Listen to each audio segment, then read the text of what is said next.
Nasa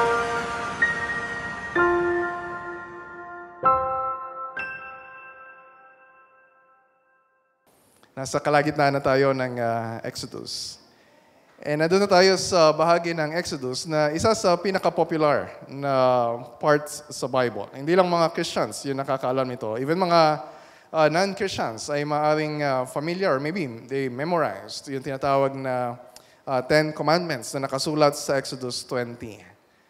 So simula dito, siguro na-experience niyo kapag nagba-Bible reading kayo na tapos na yung mga exciting parts sa Exodus. Hindi na ganun ka-exciting yung simula sa Exodus 20. Maliban na lang sa medyo bandang dulo dito and then yung eksena sa Golden Calf, Exodus 32 to 34. Pero beginning at Exodus 20 ay yung tinatawag na giving of the law. Nandun sila sa Mount Sinai at tatagal sila doon ng halos 1 taon. At kung babasahin mo, mula dito hanggang dulo ng Exodus, and then buong Leviticus, tapos yung first 10 chapters ng Numbers, tapos paikot-ikot na sila sa wilderness, and then again story, and then pumunta ka naman sa Deuteronomy, puro utos.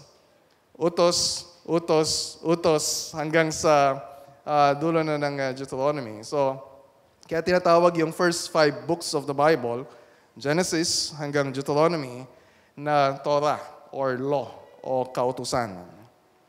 So anong nararamdaman mo kapag puro utos yung binabasa mo? Or anong nararamdaman mo kapag puro utos yung napapakinggan mo? Or kapag merong Bible reading schedule tapos nandun ka na sa part na yon, what do you feel? Maybe basahin niyo ay it's boring. Boring basahin. Laktawan na lang. O kaya, mabilisan na lang. Doon na lang tayo sa mas exciting na part. Yung may story or yung merong narrative. Yung iba naman, ang tingin na itong mga utos sa Old Testament ay hindi na ito relevant sa atin kasi Old Testament. Para lang yan sa mga Israel, sa mga Israelita. Nandito na tayo sa New Covenant. So, they're under the Old Covenant, we're under the New Covenant. So, hindi na relevant sa atin yung mga iniutos ng Diyos sa mga Israelita. Yes, we are under the New Covenant. We're no longer obligated na sundin yung mga utos na nakalagay dito sa Old Covenant kasi specific yun sa Israel. Pero hindi ibig sabihin na walang application sa atin. Hindi ibig sabihin na walang kinalaman yung buhay natin or walang kinalaman yung Old Testament law o yung Ten Commandments sa buhay natin. Yung iba naman, nagiging allergic kapag law o mga kautusan yung pinag-uusapan. Pastor, we are a gospel-centered church. We talk about the gospel. So pag pag-uusapan yung law, ano yung dapat natin gawin, so nagiging allergic na parang, baka maging legalistic tayo kapag masyado tayong nakafocus sa mga bagay na dapat natin gawin at hindi natin dapat gawin. Yes, we are under grace. Sinasabi din naman yun ni Paul. Pero hindi ibig sabihin na wala ng function yung law o yung kautusan sa buhay natin ng mga Kristiyano. Kapag ganun yung magiging mindset natin, mauwi yan sa tinatawag na antinomianism or anti-law na sobrang negative yung pagtingin natin sa kautusan ng Diyos. At mas malala, yung nagiging prevailing attitude sa society natin. Maging sa mga bata ngayon. Pag nandun yung suspicion of authority, na parang ayaw natin. Natural sa atin. Natural sa puso natin, sinful, unregenerate, human heart natin, na we are anti-authority. Mas gusto natin yung tinatawag na autonomy or self-rule. Tayo yung gagawa ng batas sa sarili natin. Yung gusto natin yung susundin natin. Gusto natin tayo yung highest authority sa buhay natin. Makita natin yan sa mga anak natin. They're growing up. Nag-rebelde sa otoridad ng kanilang mga magulang. So, as we take a look at Exodus 20, ang prayer ko ay mabago yung mga karaniwang attitude na meron tayo. tungkol sa mga utos ng Diyos, particularly yung 10 utos. Mangyayari lang yon kapag hindi lang tayo nakafocus dun sa 10 utos. Ano yung unang utos, ano yung pangalawa, ano yung ibig sabihin nito, anong gagawin natin para sumunod dito. Yung kasi nagiging pagkakamali ng iba na parang pinipilas yung 10 Commandments na nakahiwalay na dun sa konteksto. Ano nangyayari dito sa stories sa Exodus? So kung titignan natin yung konteksto, yung story, makita natin na yes, mahalaga na alam natin mga utos ng Diyos. Pero merong higit na mahalaga na malaman natin. Na makita natin, hindi lang kung ano yung dapat natin gawin, kundi makita rin natin ano ba yung ginawa ng Diyos para sa kanila. Ano ba yung ginagawa ng Diyos? Bakit ibinigay niya yung mga utos na ito? At ano yung gagawin ng Diyos? Alam naman niya. Lahat ng mga Israelita, lahat tayo ay susuway at hindi makakasunod sa mga utos ng Diyos. So, tingnan natin yung verse 1. Actually, hindi tinawag na 10 utos sa Exodus 20 yung 10 utos. No. Siyempre mga utos yun. Huwag ninyo itong gagawin. Ganito yung gawin ninyo. So, merong inuutos ang Diyos. Pero when you look at verse 1, ito yung tawag ng Diyos dyan. Verse 1, binigkas ng Diyos ang lahat ng salitang ito na sinasabi.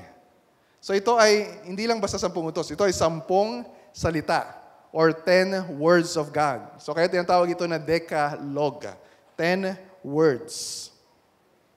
So God is speaking. God speaks. So dapat ma-realize natin na yung 10 utos ay salita ng Diyos. Mahalaga kung kanino galing yung salita. Hindi lahat ng salita pinapakinggan natin.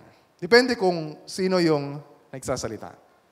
Kung yung hari ang nagsasalita, hindi pwede na hindi mo pakinggan. How much more kapag ang Diyos ang nagsasalita? He is our Creator. He is the King of the whole universe. Tapos sasabihin mo, yung mga utos ng Diyos ay boring. How can God's words be boring? Kung alam natin na Diyos ang nagsasalita. Hindi lang itong nakasulat sa mga pahina ng Biblia natin. God is speaking these words. So, tandaan natin yung setting ng pag-ibigay ng Diyos ng mga utos na ito. Ang Diyos ay nasa ituktok ng Mount Sinai. Bumaba siya para harapin ang mga tao para marinig nila kung ano yung sasabihin ng Diyos. Hindi lang ito full high definition na visual display. Hindi lang ito Dolby Digital sound yung marinig nila. This is more than that. Di ba sabi sa chapter 19, so kung nandito kayo last week, narinig ninyo na ganito yung nangyari, verse 18 to 19. Nagpakita ang Diyos sa kanila na balot ng usok ang bundok ng Sinai dahil bumabaro ng Panginoon sa anyo ng apoy. Pumaitaas ang usok kagaya ng usok na nanggagaling sa hurno at nayanig ng malakas ang bundok at lalo pang lumakas ang tunog ng trompeta. Nagsalita si Moises at sinagot siya ng Panginoon sa pamamagitan ng kulog. And then, pagkatapos ng inisa-isa yung 10 Commandments sa Exodus 20, gano'n na naman, verse 18 and 19. Nang marinig ng mga tao ang kulog at ang tunog ng trompeta, at nang makita nila ang kidlat at ang bundok na umuusok, nanginig sila sa takot. Tumayo sila sa malayo at sinabi kay Moises, kayo na lang ang magsalita sa amin at makikinig kami. Huwag na po ang Diyos, baka mamatay kami. So how can God's words be boring? Yes, mga utos ng Diyos yung pag-uusapan natin. Parang wala tayong masyadong nakikita ng mga adventure doon sa story. Unlike yung mga naunang parts ng Exodus. Pero kung naririnig talaga natin, nare-realize talaga natin, ang Diyos yung nagsasalita. How can this be boring? Yung mga Israelita na nakikinig sa Diyos, they're not bored. They were terrified. They're trembling. Nanginginig sila sa takot. Alam nila, mamamatay sila kung hindi gagawa ang Diyos ng paraan para hindi sila mamatay. Nakamamatay ang salita ng Diyos. Do we tremble at the Word of God? Pero syempre, sinabi ng Diyos na hindi lang basta takot yung maramdaman natin kapag nagsasalita ng Diyos. Merong takot, meron ding joy, meron ding delight, meron ding gratefulness na nagsalita sa atin ng Panginoon. Siyempre, kapag utos, karaniwan sa atin, based on your experience, mga bata, kapag inutosan kayo ng mga magulang ninyo, mga nanay ninyo, or tayo mga kahit matatanda na, balikan natin yung, ganun din naman tayo nung bata tayo. Di ba? Utos na naman. Ako na naman. Ay.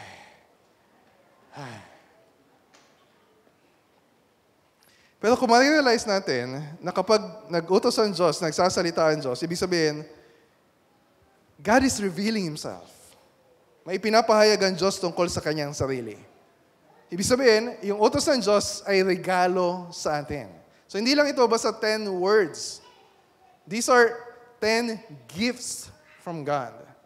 And of course, hindi ganun yung perspective natin pag utos ng Diyos yung pinag-uusapan. Pero try to realize this. Paano kung hindi binigay ng Diyos yung mga utos niya?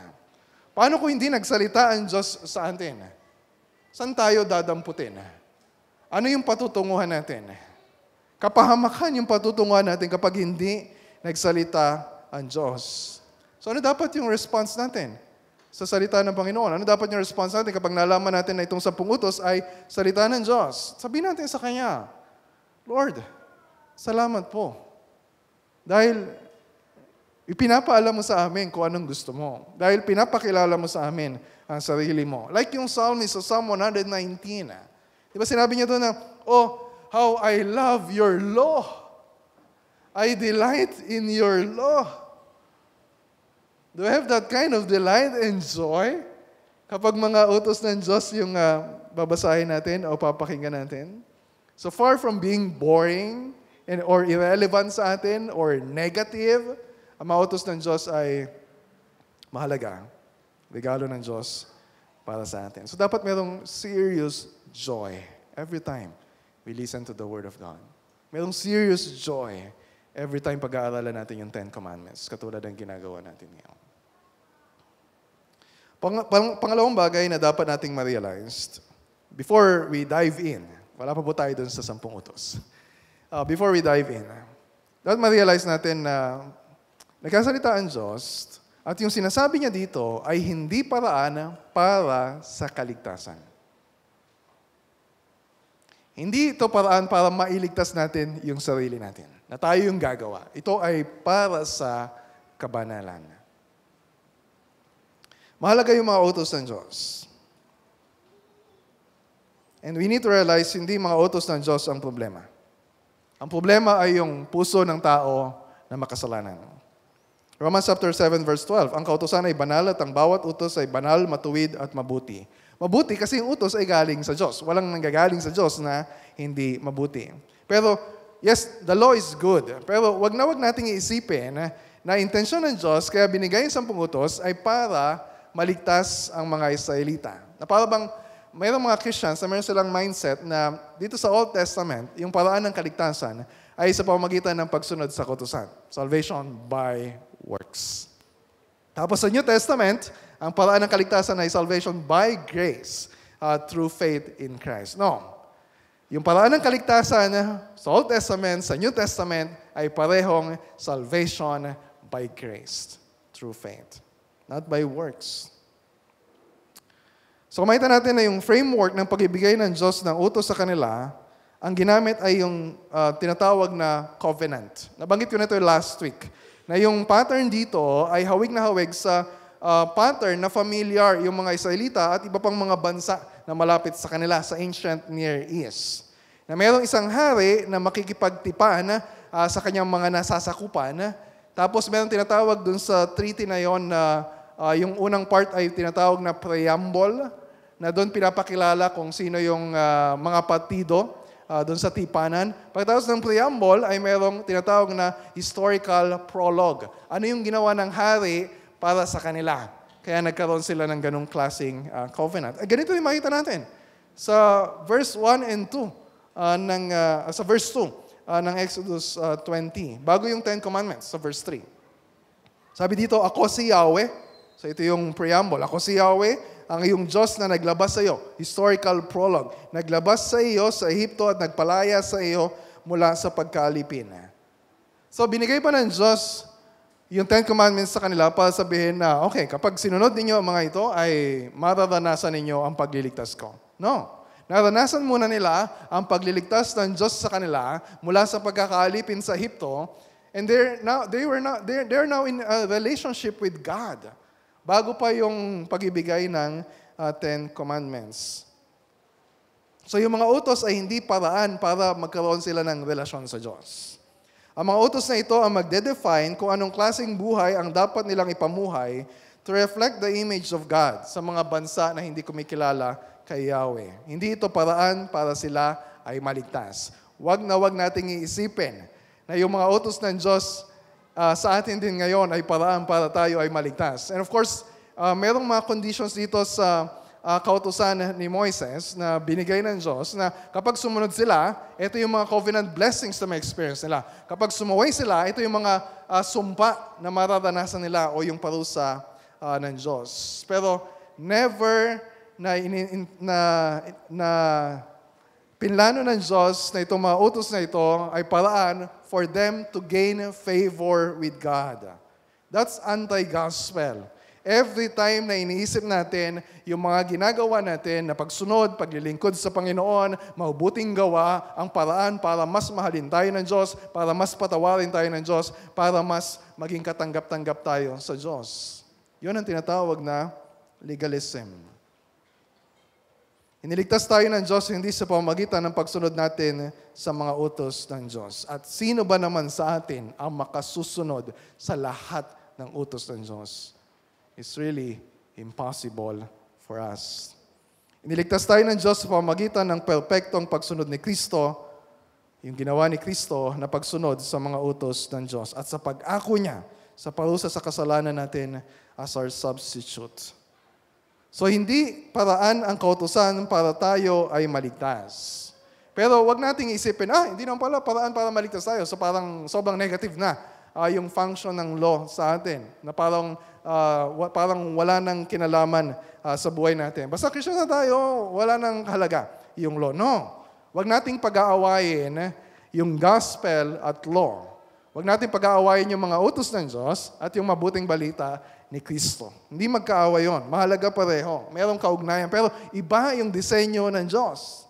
Sabi ni Samuel Bolton, the law sends us to the gospel. Pag na-realize natin na wala tayong magagawa para maliligtas sa sarili natin. The law sends us to the gospel that we may be justified. And then the gospel sends us to the law again to inquire what is our duty as those who are justified. Para malaman natin, paano tayo mamumuhay bilang mga iniligtas na ng Diyos. The law sends us to the gospel for our justification. The gospel sends us to the law to frame our way of life. Kapag nakita natin, laki ng pagkukulang natin sa mga utos ng Diyos, it will drive us. Diba sabi din ni Paul, the law is our school master to Christ. Para humingi ng pagpapatawad kay Kristo. Para kumapit kay Kristo bilang ating natatanging tagapagligtas. At dahil tayo ay na kay Kristo, nasa atin yung banal na Espiritu, kailangan natin pakinggan yung mga utos ng Diyos para malaman natin kung ano yung mga dapat nating gawin. At alam natin, hindi natin magagawa sa sarili natin. Now, we can only do that by the help of God, by the grace of God. So, ready na ba kayo na tingnan yung Ten Commandments? First two verses pa lang tayo. So kaya mahalagang pakinggan natin yung mga utos ng Diyos. Ang Diyos ang nagsasalita, ang Diyos ang nag-uutos. Kapag nag-uutos ang Diyos, hindi pwedeng hindi natin pansinin. Hindi pwedeng baliwalayin natin. Hindi dapat suwayin. Ang utos ng Diyos, ang 10 utos, ay dapat sundin. 10 utos pa lang po ito. 10. Alam ba ninyo kung gaano karami? Meron pang 601 na detalye, na explanation ng 10 utos. Doon sa Pentateuch or sa Torah. Pero pwede nating hatiin sa dalawa, yung 10 Commandments. Ito yung sinasabi ng Panginoong Hesus na greatest commandments. Matthew 22:37-39. Una, you shall love the Lord your God with all your heart and with all your soul and with all your mind. This is the great and first commandment. And a second is like it. You shall love your neighbor as yourself. Love God, love others. Ito yung suma total ng nais ng Diyos para sa atin. So, ibig sabihin, love, this is the essence of the law. Love is the essence of the law. Hindi ito tungkol lang sa, nakikita ng mga tao yung ginagawa ko, sumusunod ako sa mga utos ng Diyos. It is a matter of the heart. Obedience is a matter of the heart. Maaaring nakikita ng iba na masunurin tayo sa mga utos ng Diyos. Pero ang Diyos yung nakakita sa kalagayan ng puso natin. Diba yung commandment number 1? Huwag kayong magkakaroon ng ibang Diyos maliban sa akin. It's a matter of the heart. Na ang Diyos ang pinakamahalaga sa puso natin. And then yung commandment number 10, you shall not covet. It's a matter of the heart. Yung desire ng heart natin. So isa-isahin natin yung 10 utos na ito. Nagkaroon na tayo a few years ago ng sermon series sa 10 utos. Inisa-isa natin yan. Isang sermon, bawat utos. Pero ngayon, 10 utos sa isang sermon. If you want more detailed explanation, pwede ninyong pakinggan ulit yung sermon series na yon. Or you can go sa Heidelberg Catechism, questions 92 to 115. Westminster Shorter Catechism, meron din. Westminster Larger Catechism, meron din. Kung anong ibig sabihin ng mga utos na yon. So, pag tinignan natin isa-isa yung 10 utos ng Diyos, hindi lang natin dapat tanongin, okay, anong gagawin natin para masunod yun? Sinabi ko kanina na yung kautusan ng Diyos ay reflection ng karakter ng Diyos. Nagpapakilala ang Diyos kung sino siya. Hindi ito arbitrary, na naisip lang ng Diyos kasi type lang ng Diyos, feel lang ng Diyos na iutos ito sa atin. Na yung utos ng Diyos ay reflection kung sino yung Diyos na sinasamba natin at sinusunod natin. So tanungin natin, paano nagpapakilala ang Diyos dito? Saka pa lang natin tanungin sarili natin na ano yung nais ng Diyos na gawin natin? Ano yung ayaw ng Diyos na gawin natin? And habang pinapakinggan mo yung bawat isa dito, isipin mo muna yung sarili mo. Pwede ba tayo magkaroon ng kasunduan doon? Ang isipin mo ay sarili mo. Hindi yung katabi mo na asawa mo. Hindi yung katabi mo na anak mo. Hindi yung kapitbahay mo. Hindi yung mga politicians sa bansa natin. Think about yourself. Bakit ko sinabi yun? Napansin ba ninyo? Sa English, hindi nyo na mapapansin. Kasi sa English, yung you shall not make, halimbawa, you shall not worship other gods. Yung you sa English ay hindi mo alam kung plural o singular. Pero kung Tagalog ang Bible mo at nakakaintindi ka ng Hebrew, ay makikita mo na ang ginamit doon na pronoun ay singular. Pansinin mo sa Tagalog, huwag kang, huwag mong, lagi mong, igalang mo, huwag kang. Actually, ganun din sa yung salvation, sa verse 2, yung pagliligtas ng Diyos, na si Yahweh na nagligtas sa iyo. Kausap ng Diyos yung buong bansang Israel. Pero as if yung sinasabi niya ay para sa bawat isa sa kanila. It's very personal. It's very personal. So yung unang 4 ay may kinalaman sa paano natin ipapakita yung pagmamahal natin sa Diyos. Galing sa Deuteronomy 6:4-5. Hear, O Israel, the Lord our God, the Lord is one. You shall love the Lord your God with all your heart and with all your soul and with all your might. Unang utos. Ready na kayo? Okay. Verse 3. Huwag kang sasamba sa ibang Diyos maliban sa akin. Bakit? Kasi wala namang ibang Diyos maliban sa Diyos. Nag-iisa lang yung Diyos. Yes, naniniwala tayo na mayroong isang Diyos. Pero may mga araw na namumuhay na tayo na parang walang Diyos. O may mga panahon na pinapakita natin na mas pinapahalagahan natin ng ibang tao, ibang bagay, ibang gawain natin ng higit sa Diyos. Ang nais ng Diyos ay kilalanin natin siya kung sino siya, sambahin siya, mahalin siya, pagtiwalaan siya, sundin siya. Hindi isang Diyos na katumbas ng maraming Diyos, kundi nag-iisang Diyos, exclusive, yung affection na nais ng Diyos na ipakita natin sa Kanya. Pangalawang utos, huwag kang gagawa ng imahe ng anumang nilalang na nasa langit, nasa lupa, o nasa tubig upang sambahin. Huwag mo silang yuyukuran ni sasambahin sapagkat akong si Yahweh na iyong Diyos ay mapanibughuing Diyos. Ang kasalanan ng mga magulang ay sinisingil ko sa kanilang mga anak hanggang sa ika-4 na salinlahi. Ngunit ipinadarama ko ang aking pag-ibig sa libo-libong salinlahi na mga umiibig sa akin at tumutupad sa aking mga kautusan. Bakit? Medyo mahaba yung ikalawang utos. Anong gusto ng Diyos dito? Sa unang utos, siya lang sasambahin. Pangalawang utos, sasambahin siya sa paraan na gusto niya. Bakit? Gusto ng Diyos na sambahin natin siya, hindi sa sarili nating pamamaraan. Kung anong sinabi niya, yon ang gagawin natin sa pagsamba sa Kanya. Hindi dapat gumawa ng anumang imahe para maglarawan sa Diyos dahil hindi natin may kakahon, hindi natin malilimitahan kung yung infinity or yung infinite perfections ng Panginoon. Hindi natin maitutulad yung Diyos natin sa mga bagay na lumikha, mga bagay na nilikha niya. Alam natin itong ginawa ng mga Israelita sa Exodus 32. Gusto nilang sambahin si Yahweh pero gumawa sila ng golden calf. And that's an insult to God. How can you possibly represent His infinite holiness, His perfect beauty, His awesome greatness, gamit ang isang golden calf? That is not worship. That is dishonoring to God. Hindi tayo gumagamit ng mga imahen sa pagsamba natin sa Panginoon. Pero kapag mayroong mga iniisip tayo ng mga bagay na not fitting, hindi angkop sa Diyos na sinasamba natin, we dishonor Him. Ayaw na ayaw ng Diyos yung bakit? Verse 5, For I, the Lord your God, am a jealous God. Negative yung pag narinig natin yung jealous o seloso, negative yung dating sa atin. Pero ito yung passion ng Diyos to preserve yung holiness, yung glory, yung greatness ng kanyang sariling pangalan. At alam ng Diyos na kapag sinuway natin ang utos niya, ikapapahamak natin. So it's also for our protection. Verse 5 to 6. Ang kasalanan ng mga magulang ay sinisingil ko sa kanilang mga anak hanggang sa 3 at 4 ng salinlahi. Ngunit ipinadarama ko ang aking pag-ibig sa libo-libong salinlahi ng mga umiibig sa akin at tumutupad sa aking mga kautusan. So medyo controversial yung verse na yun. Pero hindi ibig sabihin na yung mga anak natin ang magbabayad o pananagutin ng Diyos sa kasalanan natin.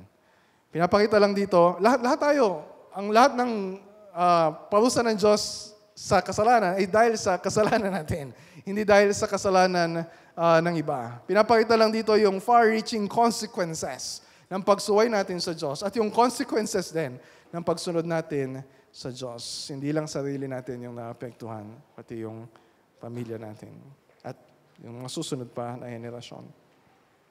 Pangatlong utos, verse 7, Huwag mong gagamitin sa walang kabuluhan ang pangalan ni Yahweh na iyong Diyos. Tiyak na paparusahan ko ang sinumang gumagamit nito ng walang kabuluhan. Bakit? Dahil karapat-dapat ang Diyos sa pinakamataas na paggalang natin. Dala-dala ng pangalan ng Diyos ang karakter at pagka-Diyos ng Diyos. So kapag sinusuway natin ito, kapag binabaliwala natin o ininsulto natin ang pangalan ng Diyos, Diyos mismo yung kinakalaban natin. Sabi ni Thomas Watson, ilan sa mga paraan na nilalabag natin yung utos na ito ay kapag walang paggalang ang paggamit mo sa pangalan ng Diyos, kapag dala-dala mo ang pangalan ng Diyos, ngunit taliwas naman dito yung buhay mo. Kapag ginagamit mo ang pangalan ng Diyos sa mga walang kabuluhang usapan, kapag sinasamba mo sa iyong bibig ang Diyos pero hindi naman galing sa puso ang pagsamba mo, kapag nagpe-pray ka sa Kanya pero hindi ka naman nagtitiwala sa Kanya, kapag inaabuso mo ang salita ng Diyos, kapag sumusumpa ka sa pangalan ng Diyos, na wala naman sa loob mo na sundin ang ipinangako mo na gawin. Kapag ginagamit mo ang pangalan ng Diyos sa paggawa ng masama. Ika-4 na utos, may kinalaman sa Sabat. Medyo mahaba ito, medyo matagal pag-usapan. Reserve natin next Sunday. Verse 4. Do we love God with all our heart? Nasunod ba natin itong 3, itong 4 na iniutos ng Diyos? So yung 5 hanggang 10 utos may kinalaman sa relasyon natin sa ibang tao. So paanong paraan magagawa natin mahalin yung kapwa natin kagaya ng pagmamahal natin sa sarili natin? Unang-una na yung tungkol para sa mga magulang natin. Number 5, verse 12. Igalang mo ang iyong ama at ina. Sa gayon mabubuhay ka ng matagal sa lupaing binibigay sa inyo ni Yahweh na inyong Diyos. Ito yung tinawag ni Paul sa Ephesians 6 na unang utos na may pangako. So bakit mahalaga? Kasi namamahala ang Diyos sa atin, not just directly Also indirectly, sa pamagitan ng mga itinalaga niya ng mga authority sa buhay natin. Unang-una, yung mga parents natin. And then, our church leaders. And then, our government.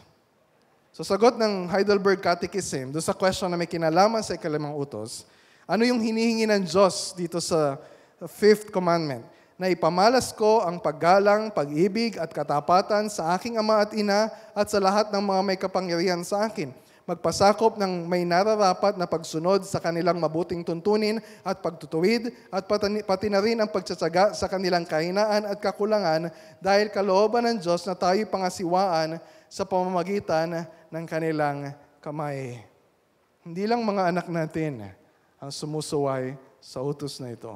Tayo rin sa ating mga magulang. At bilang mga magulang ngayon, tinuturuan mo ba yung anak mo? Pinalalaki mo ba ang anak mo sa paraan na sila ay makakasunod din sa ikalimang utos? Ika-6. Verse 13.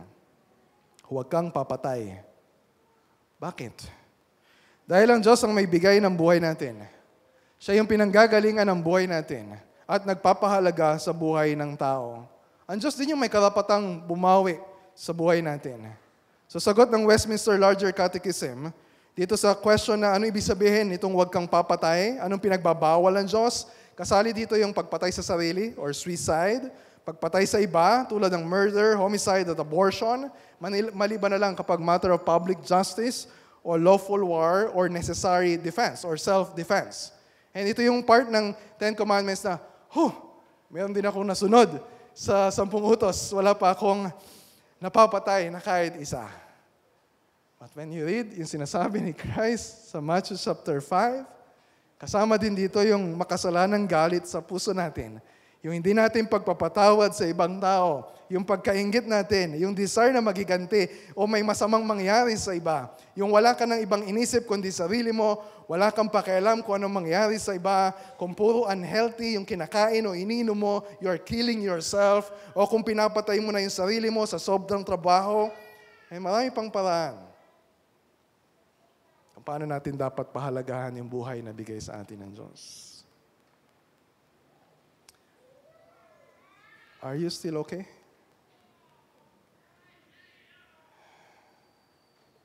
Number 7. Verse 14. Huwag kang mangangalunya. Tungkol naman sa relasyon ng mag-asawa at kung paano natin gagamitin yung sexuality natin kahit sa mga wala pang asawa. So ang gusto ng Diyos ay faithfulness. Dahil ang Diyos natin ay faithful sa kanyang covenant love para sa atin. Nilalabag natin ang utos na ito kapag meron tayong pinapahalagahan na ibang tao na higit sa asawa natin. O kapag single ka, may ginagawa kayo na mag-boyfriend or mag-girlfriend na dapat lang ay para sa mag-asawa. Kapag nakipagrelasyon ka sa kapwa lalaki o kapwa babae, kapag nanonood ka ng porn, nag-iisip ng mahalay o ginagawang biro ang kabastusan. Kapag tumingin ka ng mahalay sa babae o kung magsuot ka ng damit na pinapakita yung hindi naman dapat ipakita sa iba. Nais ng Diyos yung tapat na pagmamahal sa asawa natin at sa mga tao na ipinagkatiwala sa atin ng Panginoon. Number 8, huwag kang magnanakaw. Verse 15. Bakit? Kasi ang Diyos ang may-ari ng lahat. Ang Diyos ang nagkakaloob ng lahat ng kailangan natin. So paano natin define yung pagnanakaw o stealing? Kapag pinagsasamantalahan mo ang ibang tao at yung mga resources o pag-aari nila para sa sarili nating kapakinabangan. Kapag yung ginagawa natin ay nagbe-benefit sa atin pero nakakasama naman sa iba o nakakahadlang sa iba para maibigay mo yung dapat na para sa kanila. So kung empleyado ka, kung kulang ang oras na ibinibigay mo sa trabaho, kung employer ka, kung kulang ang pasweldo mo o benefits sa mga empleyado mo. Kung may business ka at nagtitinda ka ng produkto pero kulang sa timbang o dinadaya mo yung statement of your income para mabawasan yung tax na babayaran mo sa gobyerno. Kung may utang ka pero hindi mo ginagawa ng paraan para mabayaran. Kapag nagda-download ka ng mga pirated videos or computer applications or apps, nagnanakaw ka rin. Even sa church, Kapag hindi natin binibigay yung oras, yung lakas, yung resources na dapat nating ibigay, we're also stealing. Number 9, huwag kang sasaksi na walang katotohanan laban sa iyong kapwa. Dahil ang Diyos ay Diyos ng katotohanan at kailanman ay hindi nagsisinungaling. Kapag sinabi ng Diyos, yun ang totoo. Kapag sinabi ng Diyos na gagawin niya, yun ang gagawin niya. Hindi siya tulad ng tao. Numbers 23:19. So hindi lang ito tungkol sa pagsaksi sa isang court trial na nagsisinungaling, yun yung tinatawag na perjury. Kasali din dito yung binabaluktot mo yung sinabi ng iba. O yung backbiting, o yung kapag kaharap mo, maganda sinasabi mo, kapag talikod, pangit na yung sinasabi mo sa kanya. Kapag nagsasalita ka ng masama o negatibo sa ibang tao, kahit na totoo, pero ang intensyon mo ay masira yung kanyang pangalan. It's also like murder. Mina-murder mo yung reputasyon ng ibang tao. Kapag pinagchichismisan ninyo ang ibang tao, o hindi ka nga nagchismis, pero nakikinig ka naman doon sa chismis na yun, sa halip na sabihin mo, hops, tama na yan, chismis yung sinasabi mo. Siya yung kausapin mo, wag ako. Hindi nga tayo nagsabi ng kasinungalingan, pero baka hindi ka naman nagsasalita to promote justice, to do what is good for others. And because of pride, ayaw nating aminin kung ano yung totoo sa atin. Pagdating sa church, ang tingin ng iba, tayo ay mga santo at mga santa. Pero sa loob ng bahay, kung magsalita ka at umasta, para kang may sungay. And that's hypocrisy.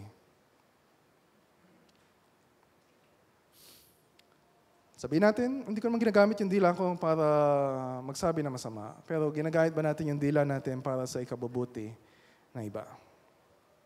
Number 10, ikasampung utos. Verse 17. Huwag mong pagnanasaang maangkin ng sambahayan ng iyong kapwa, ang kanyang asawa, mga alilang lalaki o babae, mga baka, asno, o anumang pag-aari niya. Again, it's really a matter of the heart. Sino makakaalam kung ito'y nasa puso mo? Ang Diyos ang nagbibigay ng lahat ng kailangan natin. Yes, okay na mag-desire ng mga bagay na wala tayo. It's okay to pray for that. Pero kapag nandun yung discontent, kapag nandun na yung grumbling, Lord, bakit hindi mo ako binibigyan ito? Bakit siya binibigyan mo? I'm more deserving. Kapag nandun na yung sense of entitlement, at akala natin pinagkakaitan na tayo ng Diyos ng mabubuting bagay, that's covetousness. And sabi ni Paul, sa Colossians 3:5, yung covetousness na number 10, ay also idolatry, na paglabag ng unang utos. Kapag nagsasabi ka ng sana all, you also check your heart. Baka hindi ka na nagbibiro. There's already covetousness sa heart mo. Bakit ako wala nun? Bakit siya meron? Sa halip na magpasalamat ka sa Diyos sa lahat ng binibigay niya sa iyo, ang gusto ng Diyos, makontento tayo at magtiwala tayo maging sa mga bagay na hindi niya ibinibigay sa atin. That's the 10 Commandments. Okay pa kayo?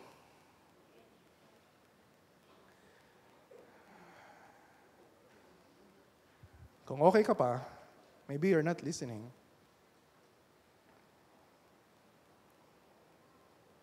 Kung okay ka pa, tanongin mo yung sarili mo, nasunod mo ba lahat ng utos ng Diyos?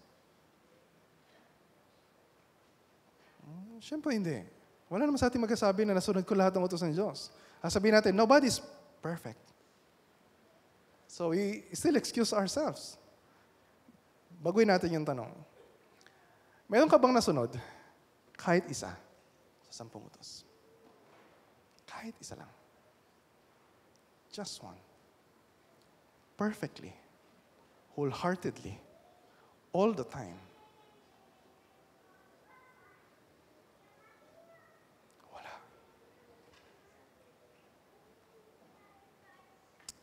Sumasamba ka sa Diyos-Diyosan. Gumagawa ka ng ibang Diyos para sambahin. Nilalapastangan mo ang pangalan ng Diyos. Hindi mo ibinibigay ang oras mo para sa pagsamba sa Kanya. Hindi mo iginagalang ang magulang mo. Mamamatay tao ka. Mangangalunya ka. Sinungaling ka. Pinagnanasahan mong maangkin ang hindi para sa iyo. You are a lawbreaker.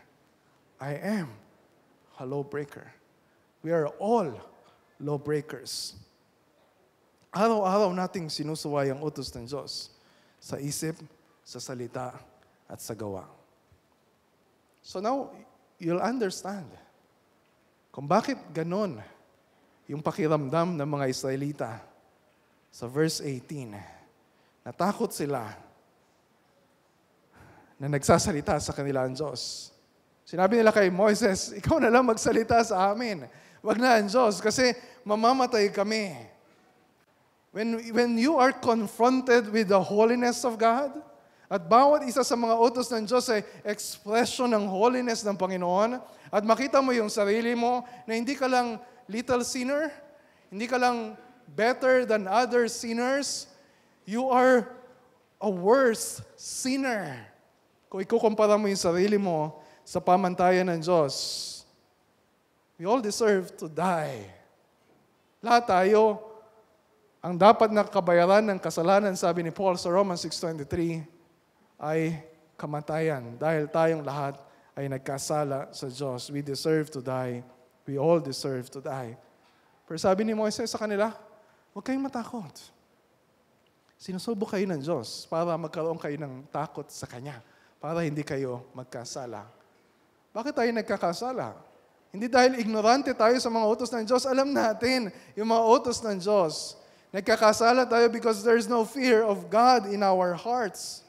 Pag hindi natin kinikilala ang Diyos at ang kabanalan ng Diyos, sinusuway natin yung mga utos niya. At anong nais ng Diyos? Kaya niya binigay itong 10 Commandments. Para ba patayin sila? Para ba mapahamak sila? Binibigay ba ng Diyos ang kanyang mga salita para mapahamak tayo? No. Ang sabi ng Diyos, upang kayo ay hindi magkasala. Ito ang gusto ng Diyos sa atin. Ayaw ng Diyos na tayo ay magkasala. At hindi tayo hinayaan ng Diyos na gawa ng solusyon yung problema natin sa kasalanan. Hindi hinayaan ng Diyos na, ayan yung mga utos ko. Gawin mo lahat ng magagawa mo. Kaya mong sundin yan. No. Alam ng Diyos yung lalim ng kasalanan na nasa puso ng mga Israelita. Alam ng Diyos yung lalim ng pagkakagapos natin sa mga kasalanan. Gusto ng Diyos solusyonan yung kasalanan na yung problema natin sa kasalanan. We need a mediator. Yun yung nangyari sa verse 21. Hindi makalapit yung mga tao sa Diyos. Si Moises lang yung lumalapit sa Diyos. Dahil ba, perpektong nakakasunod si Moises sa mga utos ng Diyos?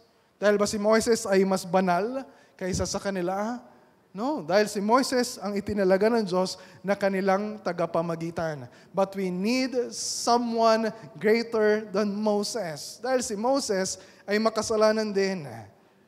We need the Lord Jesus Christ. Siya yung tagapamagitan natin.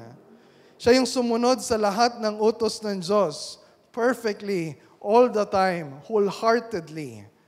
Pinahalagahan niya ang Diyos at ang pangalan ng Diyos ng higit sa lahat. He is the Lord of the Sabbath. Iginalang niya ang mga magulang niya dito sa lupa. Hindi siya pumatay, hindi siya nagnakaw. He is perfectly pure and faithful.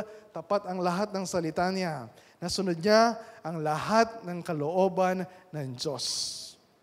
Nasunod niya ang lahat ng utos na sinuway nating lahat. Pero nung siya ay ipinako sa krus, itinuring siya ng mga tao na sumuway sa unang utos, sa lahat ng mga utos. They accuse him of blasphemy. They accuse him of being a lawbreaker. Sabi sa 2 Corinthians 5:21, bakit ginawa yun ng Panginoong Kristo? Para si Kristo ay ituring na makasalanan, bagamat wala siyang kasalanan, para tayo ng mga makasalanan ay may turing na matuwid sa harapan ng Diyos. Nung ipinako si Kristo sa krus, and we remember that when we celebrate the Lord's Supper mamaya, itinuring siya na parang sumuway sa lahat ng utos ng Diyos. Para ano? Para tayo na sumuway sa lahat ng utos ng Diyos. Kung tayo ay magsisisi sa ating kasalanan, sasampalataya kay Kristo, ay ituturing ng Diyos na sumunod sa lahat ng mga utos ng Diyos. Yun yung ibig sabihin na ang tingin ng Diyos sa'yo, you're perfectly righteous because of the righteousness of Christ. Sinaway natin ang lahat ng utos ng Diyos, pero ang pagtrato sa atin ng Diyos, para tayo yung sumunod sa lahat ng utos ng Diyos. That's grace. That's wonderful grace. So bakit natin kailangan marinig yung 10 utos? Para ano? Para maramdaman natin. Ma-realize natin. Makita natin. Aminin natin. Kung gaano terribleng makasalanan yung bawat isa sa atin and how much we need a Savior. At kung tayo na kay Kristo na, bakit kailangan pa rin natin marinig yung 10 utos? Para matanggal lahat ng natitira pang self-righteousness sa heart natin. Para sa paglapit natin sa Diyos, we don't have any claim, wala tayong ipagmamalaki na sarili nating katuwiran o gawa. The only basis of our acceptance with God is the righteousness of Christ. And we need the 10 Commandments, yung mga utos ng Diyos. Para ano? Para sa tulong ng Espiritu, sa tulong ng biyaya ng Diyos na nasa atin, unti-unti, araw-araw, tayo ay maging katulad ni Kristo. For us to be conformed to the image of Christ. Para mapakita natin sa mga tao kung sino yung Diyos na nagligtas sa atin, kung sino yung Diyos na sinasamba natin. And we're looking forward to that day. One day, when our Lord Jesus Christ will return, makikita na natin siya ng mukhaan. And we will be like Christ. Fully like Christ. Let's pray.